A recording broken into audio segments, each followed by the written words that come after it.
Yeah, but no, you got to take into the evidence of the literary context of Plato. He had every reason to make it up for all kinds of reasons. I think he probably embellished and he probably used it. I don't think his intention. Well, it certainly mapped it with the ideal state. I don't think. Yeah, but then okay, so the ideal. You can get so bogged down in geology that you miss the literary. Did you know, for example, that when Critias it was 10 years old? Yeah. And the festival that they were talking about is actually the Greek name for it is deception.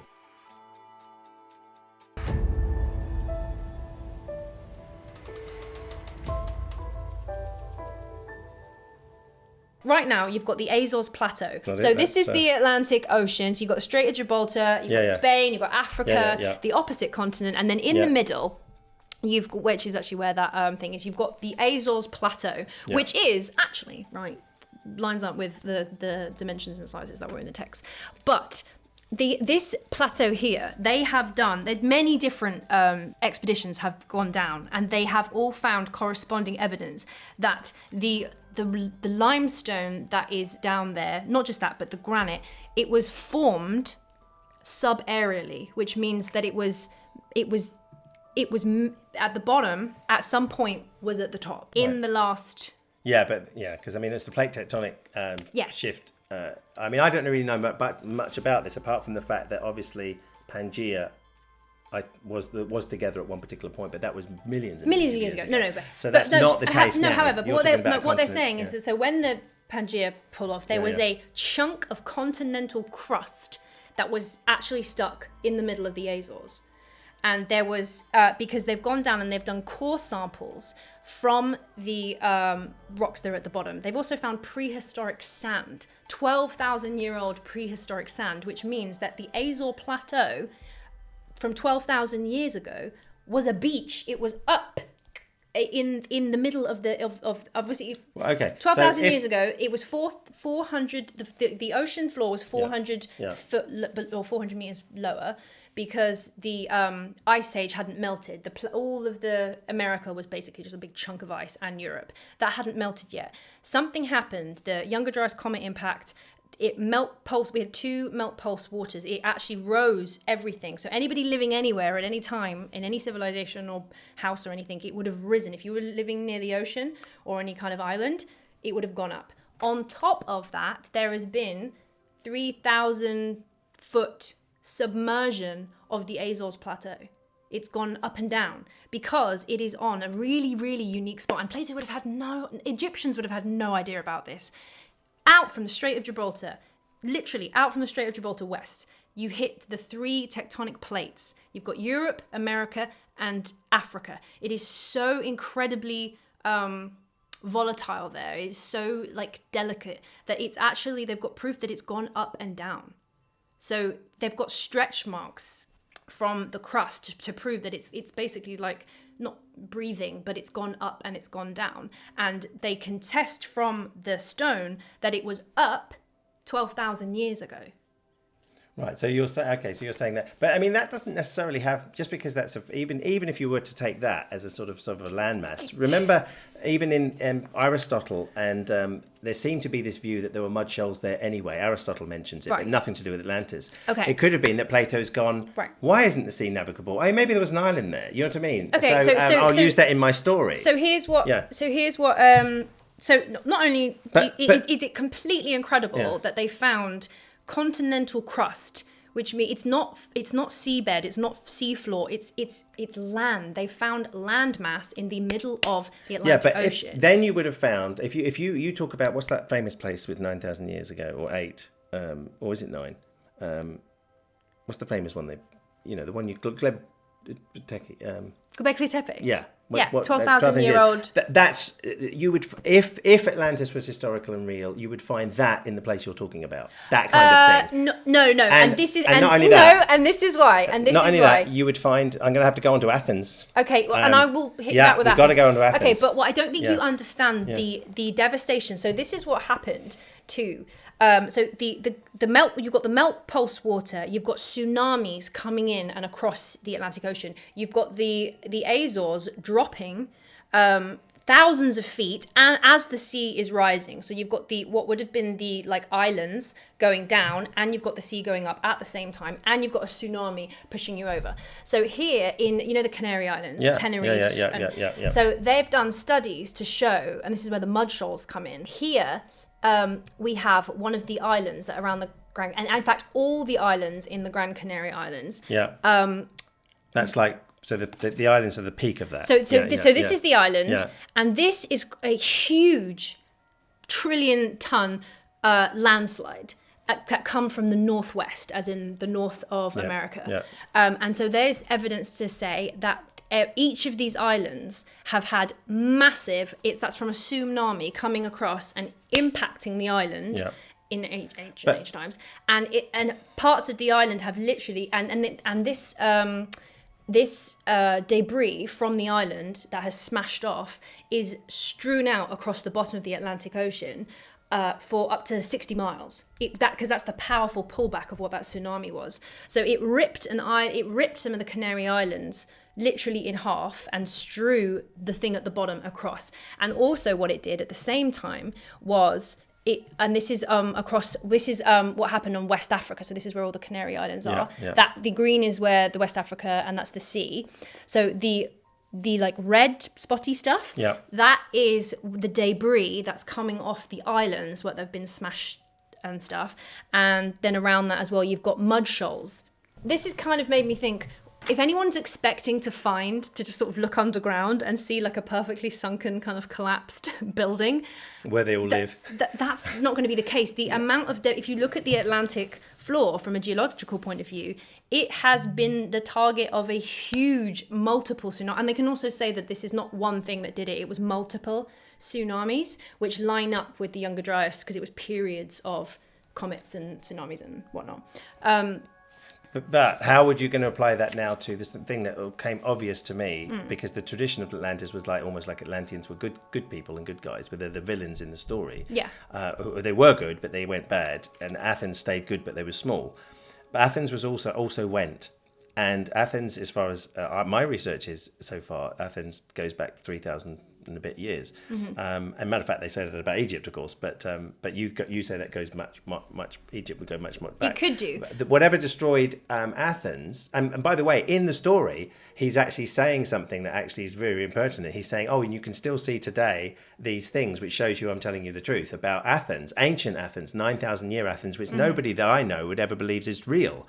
So the thing is, if you've got these other places that have been found, I would have expected an ancient Athens by now to have absolutely been discovered, and therefore you look for the ancient. You should have had all these crazy people instead of looking for Atlantis and Atlantic Ocean. Let's look for ancient Athens. You find ancient Athens that goes 9,000 years. You think, oh my gosh, they were at war with this other place. Maybe we should look in the ocean. Well, where's this Athens? Okay, well here's the reason. Pompeii, as an example, Pompeii wasn't found because it was perfectly buried under 30 feet of mud, of a mud shoal. And it was only found in recent. So you think it can be found in the future? I think I'm saying it would be really stupid to completely ignore the possibility of what's below us for the reasons. Absolutely. For the reasons is that the Pompeii, the whole city of Pompeii, was only found recently when someone was digging for a well and they hit the roof of a house, and then they excavated the whole thing, and then they discovered what was happening. That was just lying there in a little capsule. Karen Tepe, Göbekli Tepe, there are like 6 tepes coming out in Turkey that have been completely covered and buried and pristine for 12,000 years. And the reason why no one's looking for ancient Athens is because you're not looking for something that you don't think is there. Because historians have only stuck to the Christian kind of timeline of things. And that's true. But what I'm talking about is that all the people, this guy, did he talk about let's find ancient Athens? Actually, why don't we go there first before we start looking for the island? So and it is because you have to have both. These are 2 people at war. It is. But also, I would say this. I would say that 9,000 years ago, the sea levels again were 400 higher or lower. No, lower. So that meant that people live near. They live near the sea. They live near the waterways in the mouth of. They live near water. People live near water. So 400 feet below sea level would definitely put you further away, and that would also be underwater now as everything's risen up. And so maybe we're looking for an ancient Athens wasn't in the exact place that modern day ancient Athens is, because the sea level's risen such an amount that it would be in a different place. But it was in the ancient Athens of the writer's point of view, It because was, he yes. said So you can where say, you are right now, this was your ancient Athens. But ancient London might be, it's different because the sea levels between the thousands of millennia was very different. Also, so one, it could be under the water, but people aren't looking for. Two, so much ancient stuff is built on top of even older ancient stuff. There's things in Egypt where temples are built and then they realized they were building on top of an older temple. So, and one thing that is not excavated is ancient sites don't really dig down because they think that the oldest thing is the 3,000 year temple that's on the top. However, so like Stonehenge was rebuilt entirely from its original henge. And then 1,000 years later, they completely changed the setup. So somebody could get a Nobel Prize for just saying, "Hey, why don't we go down in Athens and we'll find some temple?" Because if it was destroyed, in 9,000 BC, along with surprisingly not Egypt, but anywhere else, one person's left. I think Egypt was damaged though, because there are ancient sites in Egypt that show severe deluge damage, and there's deluge damage across. Well, the priest could have mentioned that, for example, to Solon. Yeah, by the way, when this battle happened, we had our fallout, by the way, and we were lucky to keep our records, but we don't get that. I mean, maybe he did and it wasn't included. Okay, but I'm saying that there's reasons why, because I'm thinking like, it's a good point. Why is there no ancient? But one, if you're not people aren't looking for it. That people are excited about an island in some respect, and they're prepared to go and look at, and even under Antarctica. Why not forget the lot and look under Athens? Look under ancient Athens and go further than 3,000 years, I say. I'm trying to find... And I'm not even into all of this. I just struck me when I read the story. Why can I not find this? Okay, here we go. So just to open your mind a little bit. So when you're talking about the academics and the people who have got it completely right. So let's just look at this. So this is a little graph done by my friend Ben. And so in the yellow is up until like literally last 10 years, very recently, what the numbers of what we thought for our human history was. So we've got the modern day, as in our physical, what we, biological humans, we thought that they were around 195. That's now been pushed out as of like literally last year to over 300,000 years old. So we're saying that modern humans with modern brains with the capacity to build anything getting pushed further and further back. It's literally doubled. So then we've also got evidence for humans in America. They thought there was categorically there was nothing older than the Clovis. Now it's been pushed to 130,000 years. This is huge amounts of time for people to be working out how to do boats, how to build stuff, and have stuff like be whatever. I wasn't really going to tap into all of that. Go back potential. to Tepe and the great. No, but I'm saying this is though. However, it's incredibly relevant when you're talking about somebody referencing an ancient civilization to completely wipe it off and go, no, that's just a story he made up. I'm like, but no, you got to take into the evidence of the literary context of Plato. He had every reason to make it up for all kinds of reasons. I think he probably embellished and he probably used it. I don't think his intention. Well, he certainly mapped it with the ideal state. I don't think. But then so the ideal. You can get so bogged down in geology that you miss the literary. Did you know, for example, that when Critias it was 10 years old. And the festival that they were talking about is actually the Greek name for it is deception. So the very festival of the discussion is because some people would say that Plato is so clever that he's dropping hints. He's dropping hints everywhere. Even the kings that he mentions on the island of Atlantis are actually kings that seem to be the Bronze Age period, not something like that. So there's lots of hints that he's actually taking everything from much more recent history and he's placing it back. And so what we've got here is you're bridging a possibility of a landmass in the Atlantic with that story. And then completely joining it. But that's what it's called. I can see what you mean. It's called evidence. But then the evidence of the literary evidence of fictional is also very strong. So that it's also very, like for example, it was that if that festival was called Deception, that's very clever. If he's putting 1,000 years back and he's putting the Greek records 1,000 years later, he's saying we're getting everything from our god Athena. So don't think that we take your laws.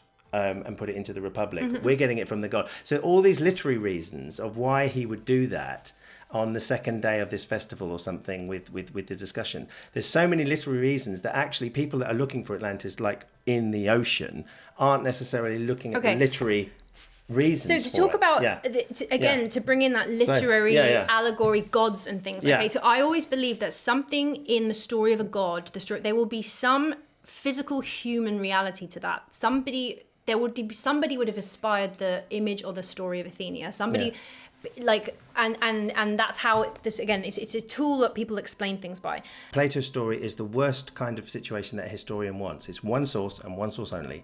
There's no corresponding, you don't find. For example, if you found those Egyptian records, you'd go, "Oh wow." Yeah, that would be a link. If Solon actually wrote something, you'd go, "Oh my gosh!" But you do know there's other Egyptian records that do talk about an island that disappeared in a deluge. Yeah, but it's not provable that it's anything to do with that, because of course the Egyptian who's just giving you the story. Yeah. Why wouldn't they say that? But it's the same. It's the same story. The Egyptians. It's the same story, but it's not the version. It's not the. Yeah, but the Egyptians gave the version we've got, apparently, according to Plato. Yeah. Okay, and there's another.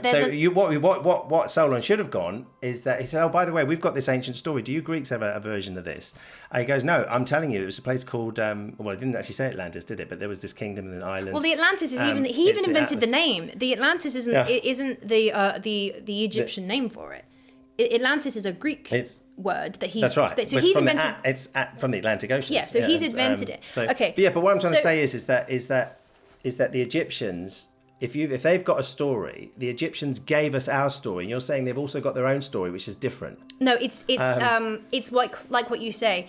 It's the same principle, that it's the same core story, but it's just not named the Greek name Atlantis. It's just called an island, the original island that the original I did come across that, but from my understanding, it was just not provable in this context, that it was even the same era, same place. Okay, but same location. It's interesting. It's interesting. It's just another point to the legitimacy of Plato, because Plato's saying that Solon went to Egypt and got told by the Egyptian priests that they have ancient stories of civilizations from an island that got destroyed in a deluge, and the Egyptians also, another temple, have a story of the island that disappeared in a deluge. Well, what you'd have to do is match those stories then, because both of them are Egypt. They're both exactly. Yes, but they're different, aren't they? So because it's not. Otherwise, everybody would be saying to corroborate Plato's writing, it can't be an invention, because there's this Egyptian story, which is the story that they told. But that's not the story they told. Yes, but it's not. The priest told a different story than that one you're mentioning. The priest told the story because I believe the Temple of Sais had the details. The Temple of Edfu was built thousands of years after the Temple of Sais. Yeah. But they still have a core story in their Egyptian history that says, how did Egypt start? Well, there were these islands that were always warm. Right. And we look at the Gulf Stream in the Azores. They were always warm. It was eternal summer. This island of eternal summer, of great weather. It disappeared in a deluge, and the survivors from that island brought to Egypt maths and architecture and astrology and agriculture, and that's the story of how Egyptians started in the Temple of Edfu. It has the same. It's the same story, but in a different... That's a story that most Egyptologists wouldn't agree necessarily with what you've just said in terms of the reality, though. But I presume so far. No, that's what the because most Egyptologists go back 3,000 years and they don't say it started like that with another technology coming over yet. No, that's what the Egyptian. Yeah. Well, it's what the ancient wisdom keepers say happened, and it's also what is on the temple. Egyptologists even agree with that. It was the origin story of Egypt. Of them. Because they came to Egypt. They didn't start in Egypt. Somebody obviously came to. Well, that's the same Egypt. with everywhere. But exactly. But I'm saying But I'm saying that isn't it weird that Plato magically invented this Egyptian fairy tale, this origin story for Egyptians, and it's actually there is. Well, my reading of it, and I didn't look too much into that, was that other story on close critical reading it isn't the same story and the same kind of thing. It's just a bit like the flood myths. It's an island that disappeared in a deluge. Yes, but I suppose there's floods as well all over the place, which is so different. You've got the Gilgamesh epic and everything else, and the Noah's story, and then you've got ancient stories. So there's different floods, and you could say they may be imbibing an event, or there may be lots of events. However, and again, so it looks like there might. But there's loads of islands the information that the ancient that Plato wrote down and invented, that the priest said. Yeah. The priest is actually correct. That there has been many deluges and catastrophes. I mean, there was near Plato's time. There was the island of Thera, is it? Santorini, whatever. Yes, the one, and that's what he says. He goes, "You only remember the one." The one, deluge, that's right, and there's lots of others. Which is again, when people tried to say, "Oh, maybe he was talking about setting it." Then I was like, "Well, then why would he say you only remember the one? This was the before." But he was right, because not only that, there were tsunamis around 6000 BC that created England and got rid of Doggerland. Yeah. So he was, and again, Plato wouldn't have known that. So Plato was putting words in a fictional character's mouth, apparently, that turned out to be scientifically, like, he was on the money with that as well. Well, yeah, but not because he could have been making... There's a growing list of things that Plato scientifically is on the money. Plato's story could have been going, oh, right, that island went down, so I'm going to make a story that does that.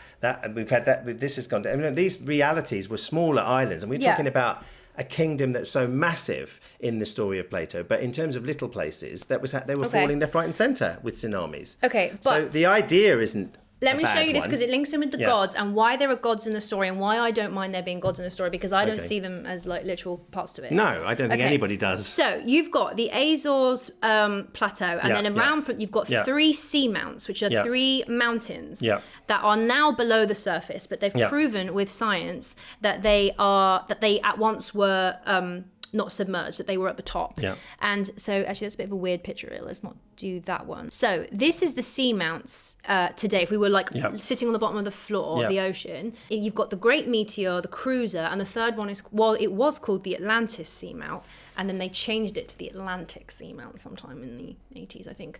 But anyway, these sea mounts would have been at one point above the ocean, and when they started to submerge, the reason why that they're cut off, like in a weird flat plateau, all the top of them, it's a bit weird. Why did they do that? Because as it was being submerged, it would have been, for a time, not totally at the bottom of it, it would have been up here. And the waves at the top, with all of the sediment and everything, it would have basically flatlined the top of the mountains. However, back before in Ice Age time and whatever, the mountains, as they would have stuck out of the ocean, miles and miles up into the air, they would have looked like this. The whole theory of the king and Poseidon and the trident, there is a geological formation in the middle of the Atlantic Ocean that would have been you would have seen that from hundreds of miles, thousands of miles. Well, you're thinking a god has been assigned to each one? No, it's a trident. It's the Poseidon's trident. And Poseidon is the god of the Atlantic Ocean. Yeah, exactly. And so I'm saying that this is what I say when I say that there's gods involved in the story. That makes total sense to me, that Poseidon is the king of Atlantis, and he's the one that created Atlantis. And the mountain at the time, the island that would have been there, would have had 3 mountains that would have come up from the sea like a trident. And so can you see how a natural structure would have inspired the god made that? That's Poseidon coming out of the sea. Yeah, but are you saying this is how the gods came about? I'm saying from that geology. Or are you saying that the gods were their belief, and somehow, I mean, how are you making the link between geology and gods?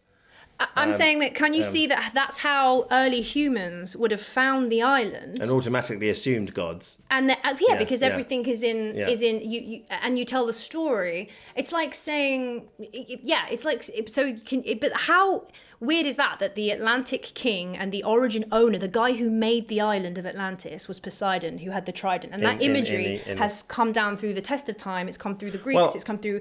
Today, I mean, with a lot of this stuff, when it comes to an expert in something, I always, but that came the same with biblical criticism and biblical studies. I always pay a serious homage to the consensus at the time, even if that consensus eventually is overturned with evidence.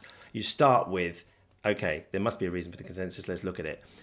I would like to hear, like on the Joe Rogan show, you get someone who has this fringe opinion, you get the next expert on who's the opposite, and then you sort of weigh up. As a layperson, you trust experts. You don't trust one expert. So, for example, I can't say much about this until I get the person who completely disagrees with Randall Carlson on the ocean basin. If it's uniform, that everybody agrees that actually, there could have been an Atlantis that sunk in the middle of the Atlantic. I haven't heard that yet. Okay, well, you're hearing it. You're hearing it now. Hearing it here first. And well, this is what needs to be, because unfortunately, here's what's happened. there has been a story which in history nobody really paid much mind to it until Ignatius Donnelly wrote his book. Exactly. And then it became fashionable again, and then people were trying to find it. And then somebody said that categorically there was not a continent at the bottom, which again, Poe didn't say there was a continent, he just said it was a group of islands.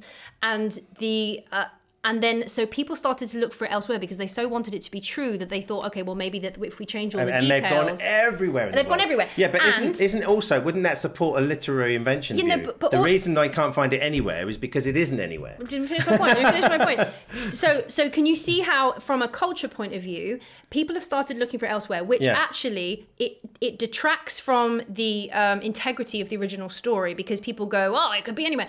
Also, what's happened culturally, on top of that, speared off from the original story, which is nothing woo-woo, it's nothing out of the ordinary. It's a maritime, seafaring people who lived on a bunch of islands, who had a structure, they had architecture, and there's nothing that human beings haven't been able to Well, that's not invent. Universally accepted, that all the things that they built on that island were capable of being built in terms of mainstream. 100%. There's nothing... Look in Plato's text. It's actually...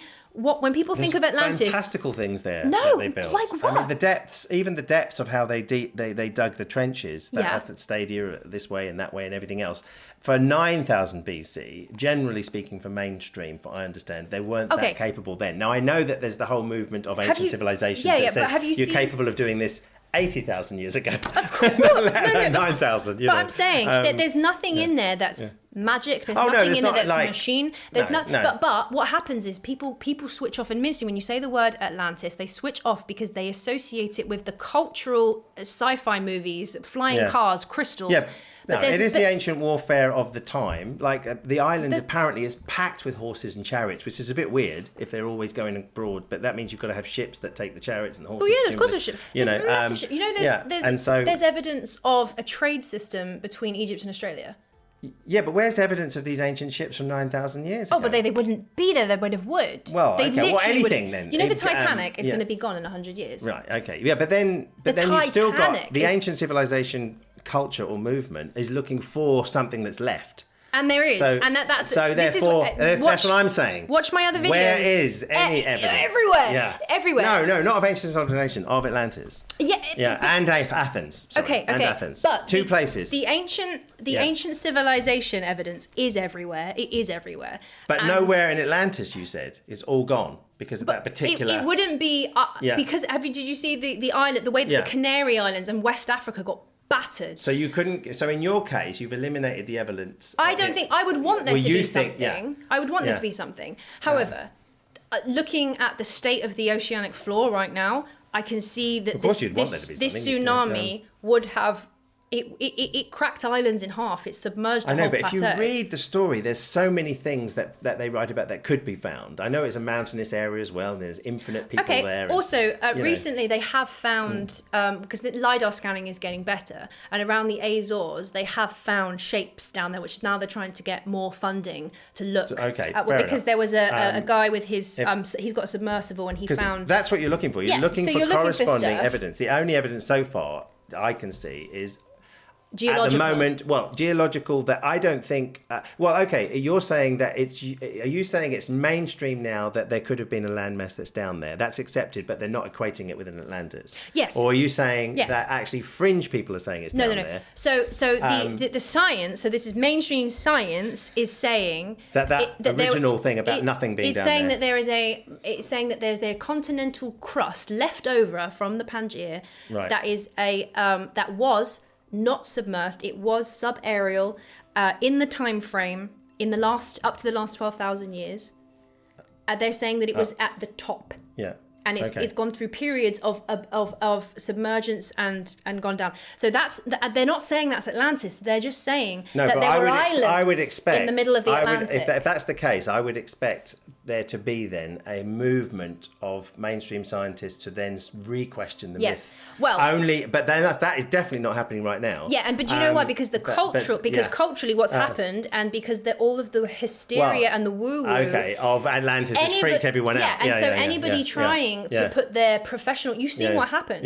You're going to get absolutely slaughtered. Anybody trying to put and the word Atlantis has now unfortunately ruined it. If they changed the word and they said, but there is I think that's you could change the word because it wasn't even there it's originally. A Greek word. Yeah. But the original name could have been anything. Yeah. But I'm saying that what I'm saying is that the core of what Plato was talking about, of that there being an Egyptian history of an island that got ruined in a deluge, and that the survivors then went on to start other civilizations.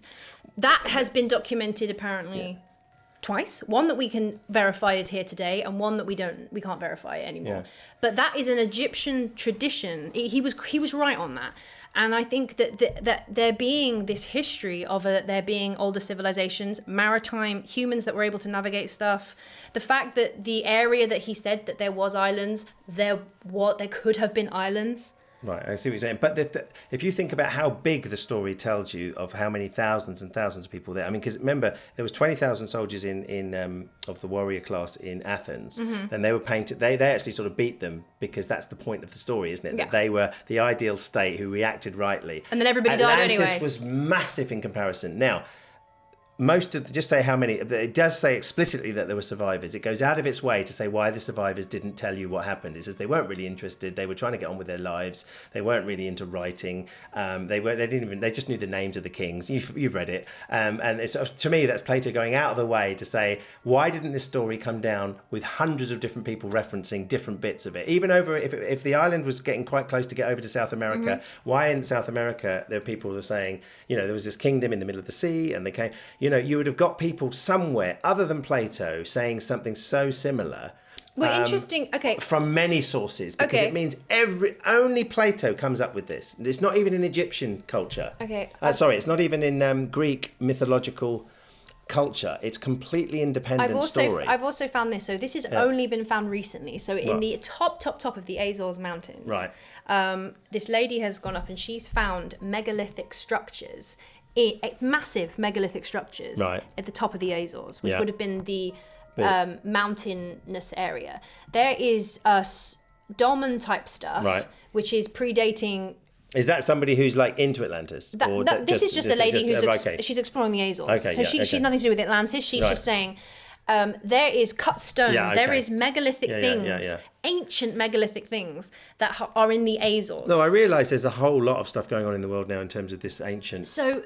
Older and pushing back, and I'm fine if things hit the mainstream and people, because evidence normally wins people over, not necessarily quickly, because you often have the fringe wackos and who want to overturn everything, but then you have reality like Alfred Wegener with the plate tectonics. He was laughed out of court. Eventually it won over, so it does happen. But then you get Troy. Everyone was like, "Oh, it's just a myth." But Troy has multiple attested sources. There's only one for Atlantis, and that's Plato. So that's the difference. For a historian point of view, you just need something else. You need Solon to have some record and say, "Oh, Solon has got this poem, and he said Atlantis." That makes the link completely out of fiction. Do you know there probably was? There probably was documentation of this island. There probably was There probably was everything in all of the. Well, remember, we Alexandria. went back to Herodotus, who apparently, if he did go, according to the story, went to Herodotus, the historian. They said, "Listen, we've this was before Solon, but we want to tell you about Atlantis." And Herodotus writes it down. Then he tells Solon, gets down to Plato, and you put